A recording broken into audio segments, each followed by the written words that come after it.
Assalamualaikum warahmatullahi wabarakatuh. Semoga hari ini sehat walafiat dan bulan Ramadan kali ini membawa berkah bagi kita semua. Sobat YouTube, banyak KPM yang mempertanyakan saldo rekening bansos bantuan sosial masih 0 rupiah atau bahkan tidak cair di tahap 1 dan tahap 2 tahun 2022 atau malah hilang dari kepesertaan bansosnya di DTKS yang cukup banyak dialami oleh keluarga penerima manfaat yang sedang viral di media sosial.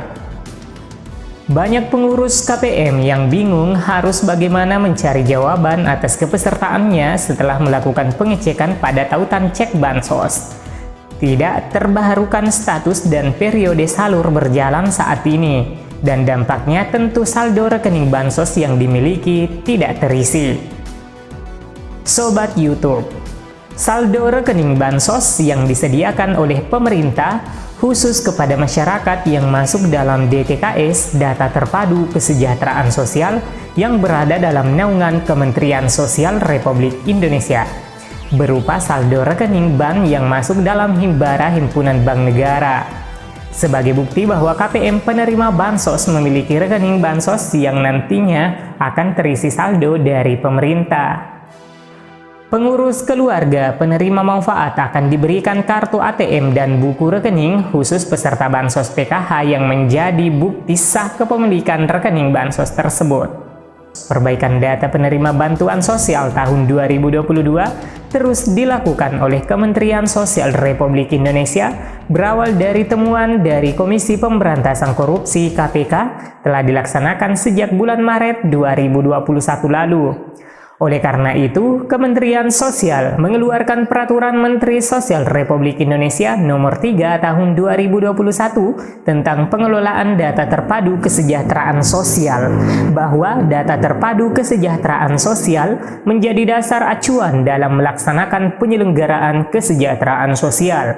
Perlu dikelola dengan baik, akuntabel, dan berkelanjutan.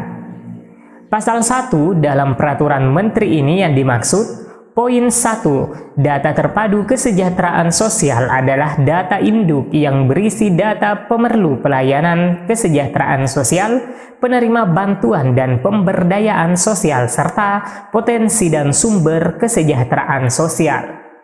Poin 4. Proses usulan data adalah kegiatan perubahan meliputi penambahan, penghapusan, dan perbaikan data berupa angka, teks, gambar, audio, dan atau video yang dilakukan dengan metode pencatatan, perekaman, atau melalui sistem elektronik.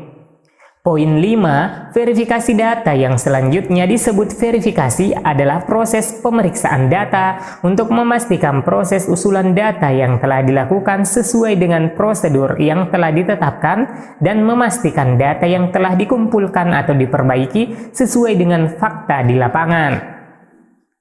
Konsekuensi Permensos tentang DTKS ini adalah perbaikan data penerima bansos ini dilakukan secara menyeluruh.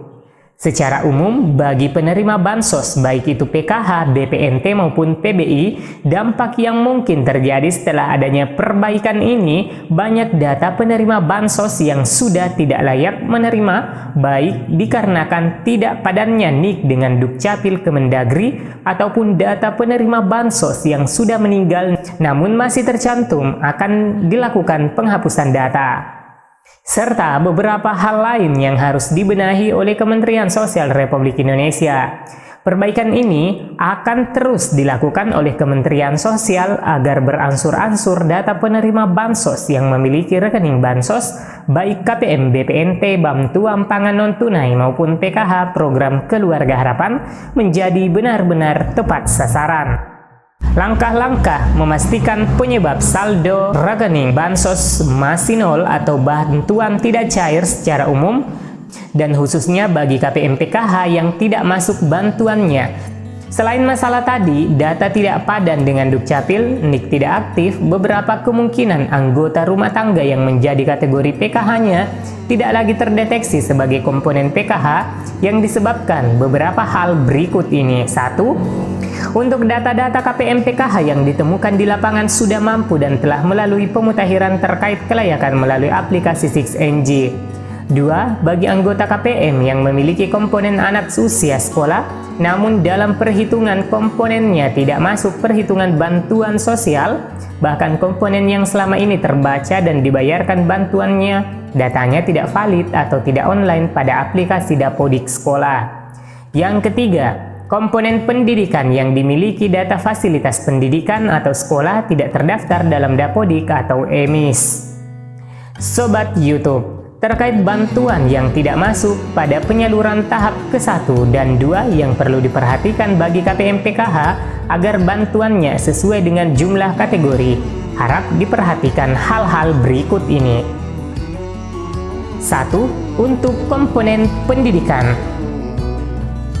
Apabila Anda sudah cek DTKS dan nama anak usia sekolah masuk dalam data online tersebut, namun tidak cair bansos PKH-nya disebabkan karena data dalam sistem pokok pendidikan Dapodik belum masuk, maka Anda dapat mendatangi operator sekolah yang menangani data kesiswaan untuk dilakukan cek data Dapodik siswa tersebut. Lalu, apabila anak KPM PKH baru pindah jenjang pendidikan biasanya membutuhkan waktu untuk input data Dapodik siswa tersebut, namun KPM PKH wajib memastikan data anak yang menjadi kategori PKH telah dilakukan proses input oleh sekolah dengan menanyakan langsung kepada pihak sekolah. Apabila data anak telah masuk Dapodik namun belum update atau online, maka Anda dapat meminta pihak sekolah untuk melakukan update atau mengonlinekan data siswa, khususnya data anak KPM PKH. Selanjutnya, apabila data anak usia sekolah ketika tidak online di Dispenduk Capil, maka KPM PKH wajib update KK kartu keluarga serta mendaftarkan anaknya ke operator desa, kelurahan, atau distrik. Jika setelah dilakukan update kartu keluarga namun belum masuk dalam data DTKS, pastikan setelah data DTKS anak usia sekolahnya telah tercantum, data Dapodik ke sekolah telah masuk dan dilakukan update. Maka Sobat PKH dapat menyampaikan ke pendamping untuk dilakukan pemutakhiran dengan melampirkan data rapor atau surat keterangan sekolah yang berlaku untuk dilakukan pemutakhiran agar bansos PKH cair tidak sesuai dapat teratasi. Yang kedua, untuk komponen kesejahteraan sosial. Secara umum, untuk komponen kesejahteraan sosial dalam bansos PKH yang cair tidak sesuai, wajib tercantum dalam satu kartu keluarga, di mana komponen disabilitas berat dan lansia harus memiliki data administrasi kependudukan yang sudah online dan masuk dalam DTKS. Pastikan untuk melakukan update kartu keluarga atau memperbaharui KK jika KK KPM PKH masih merupakan kartu keluarga yang dikeluarkan sudah lama, sehingga data anggota keluarga meskipun cair tidak sesuai komponen dapat sesuai kembali. Permasalahan yang dihadapi lanjut usia tidak saja diakibatkan perubahan fisik, mental, sosial, dan psikologis serta ekonomi, namun juga disebabkan dalam memperoleh akses layanan fasilitas sosial dan ekonomi serta dalam pengisian waktu luang.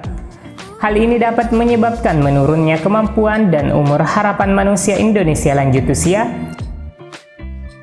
Peraturan Menteri Sosial Republik Indonesia Nomor 3 Tahun 2021 tentang pengelolaan data terpadu kesejahteraan sosial, Pasal 14 menyiratkan perubahan substantif data DTKS meliputi poin A. Penghapusan, B. Penggantian, atau C. Penambahan data rumah tangga dan anggota rumah tangga pada DTKS. Data perlu diupdate untuk meminimalisir kemungkinan penerima sudah tidak termasuk ke dalam kategori penerima bantuan dari Kementerian Sosial. Penanganan pengaduan terkait layanan bantuan sosial yang diselenggarakan oleh Kementerian Sosial Republik Indonesia dapat Anda akses secara mudah di setiap kota kabupaten Anda tinggal. Anda cukup mendatangi Dinas Sosial Kota Kabupaten di mana Anda tinggal sesuai dengan domisili kependudukan Anda. Jika bansos PKH 2022 belum cair, para penerima bantuan bisa langsung mengadukannya ke Kementerian Sosial melalui layanan via WhatsApp atau WA di nomor 081 110 222 10. Aduan bisa dilakukan dengan cara ketik nama lengkap atau spasi NIK, KTP, spasi alamat lengkap, spasi aduan, lalu kirim dan tunggu balasan untuk ikuti instruksi selanjutnya. Sobat PKH, waktunya kami mengakhiri video kali ini. Jika berita ini bermanfaat, silahkan di-share dan tanggapi beritanya dengan like atau dislike, dan jangan lupa subscribe dan aktifkan lonceng notifikasinya. Sampai jumpa di video selanjutnya. Wassalamualaikum warahmatullahi wabarakatuh.